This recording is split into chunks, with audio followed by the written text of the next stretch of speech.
মাজবাট তেজপুৰ আৰম্ভ কৰিছিলোঁ আৰু এইবাৰ ডিমাকুছিৰ পৰা টংলা হৈ মংগলদৈ।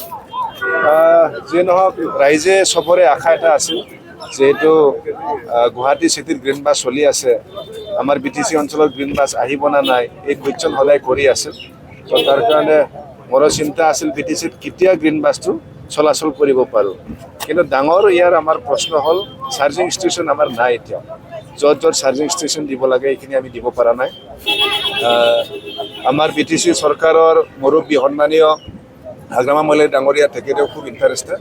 তেখেতেও মোক বাৰে বাৰে কৈ আছে যে BTCত গ্ৰীণ বাছৰ ছাৰ্ভিচটো দিব লাগে। মই তেখেতক কৈছোঁ আপুনি যদি চাৰ্জিং ষ্টেচনবিলাক বনাই দিয়ে আমি সোনকালে দিব পাৰিম। কিন্তু তেখেতে লগে লগে মানি লৈছে আৰু ইতিমধ্যে চাৰ্জিং ষ্টেচন নিৰ্মাণ কৰিবৰ কাৰণে তেখেতে আৰম্ভ কৰিছে। এইটো ডিমাকুছিৰ পৰা মঙলদৈলৈকে হ'ব, কিন্তু ওদালগুৰিলৈ বিশেষকৈ প্ৰয়োজন আছিলে।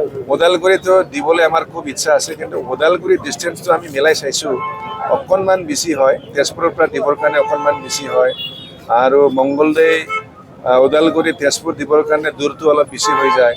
আৰু তাৰপিছত আমি ওদালগুৰিটো মংগলদৈ চাই আছোঁ, মানে ইয়াত পেচেঞ্জাৰৰ সংখ্যাটো অলপ কমিব, তাৰ কাৰণে আমি আৰম্ভ কৰিব পৰা নাই। কিন্তু জিলা হিচাপে আমাৰ খৈৰাবাৰীৰ পৰা ভেৰগাঁও হয় ওদালগুৰি এইটোও দিব লাগে। তাৰ কাৰণে গোটেই চাৰ্জিং ষ্টেচন হোৱাৰ পিছত আমি এইবিলাক য'ত য'ত মানে প্ৰয়োজন এইবিলাক আমি দিব পাৰিম। তাৰ কাৰণে এতিয়া জাষ্ট শুভ আৰম্ভণি কৰিছোঁ, আৰু মই ভাবোঁ প্ৰায় 6 মাহমান পিছত আমি এই সেৱাটো ৰাইজৰ কাৰণে ভালকৈ আগবঢ়াব পাৰিম।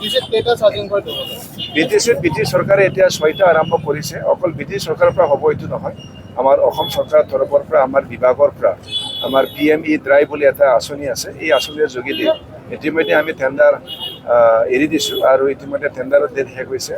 ইণ্টাৰেষ্টেড মানুহবিলাকে আগবাঢ়ি আহিব, আৰু এইটো ফাইনেল এলটমেণ্ট হোৱাৰ পিছত আমাৰ ৰাজ্য চৰকাৰৰ তৰফৰ পৰাও যথেষ্ট চাৰ্জিং ষ্টেচন বনোৱা হ'ব।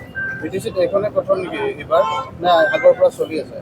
চাৰ্জিং ষ্টেচন BTCত এখনো এতিয়াও ফাংচনেল হোৱা নাই, কিন্তু বাছৰ সেৱাটো আমি ইতিমধ্যে আৰম্ভ কৰিছোঁ। এইটো হ'ল মাজবাট তেজপুৰ, তেজপুৰ মাজবাট। এইটো চলি আছে যোৱা 6টা মাহৰ পৰাই এইটো চলি আছে। ওদালগুৰিৰ কাৰণে কিন্তু প্ৰথমবাৰৰ কাৰণে ওদালগুৰি এতিয়া BTC চৰকাৰৰ যি চাৰ্জিং ষ্টেচন এইটো বনোৱা আৰম্ভ কৰিছে। এইটো হোৱাৰ লগে লগে ওদালগুৰিৰ পৰা আমি ভেৰগাঁও দিব পাৰিম, তেজপুৰো দিব পাৰিম, মংগলদৈও দিব পাৰিম, গুৱাহাটীও দিব পাৰিম। বাঙালীপাৰা গুৰুচৰ হৈ পাম নেকি ছাৰ? আমি প্ৰথমতে ছাৰ্ভে এটা কৰিম, য'ত পেচেঞ্জাৰৰ সংখ্যাটো ভাল থাকিব তাতে আমি দিয়াটো ফাৰ্ষ্ট প্ৰায়ৰিটি দিম। কিয়নো চৰকাৰী কিবা হ'লেও মানে চলাৰ পিছতো মানে চলিব লাগিবতো, এই ফাইনেন্সিয়েল দিশতো চাব লাগিব। তাৰ কাৰণে প্ৰথম এইখিনি জেগাবিলাকত দিম, আৰু বাকীটো আমাৰ PME বাছ সেৱাৰ যোগেদি এইবাৰ কেন্দ্ৰীয় চৰকাৰৰ বাজেটত যথেষ্ট নৰ্থ ইষ্টৰ কাৰণে বাছ ধৰি থৈছে, আৰু এইবিলাক বাছ আহি গ'লে আমাৰ বাছৰ সংখ্যা বহুত বাঢ়িব। তেতিয়া অকল আমাৰ মহানগৰ বা টাউন নহয়, গাঁওবিলাকতো আমি গ্ৰীণ বাছ দিয়াৰ ব্যৱস্থাটো আমি কৰিব পাৰিম। বাছ মানে আগতে দেখা পাইছিলোঁ, যিহেতু বাছ ষ্টেণ্ড আছিলে, বৰ্তমান নোহোৱাই হৈ গৈছে, কিবা ব্যৱস্থা?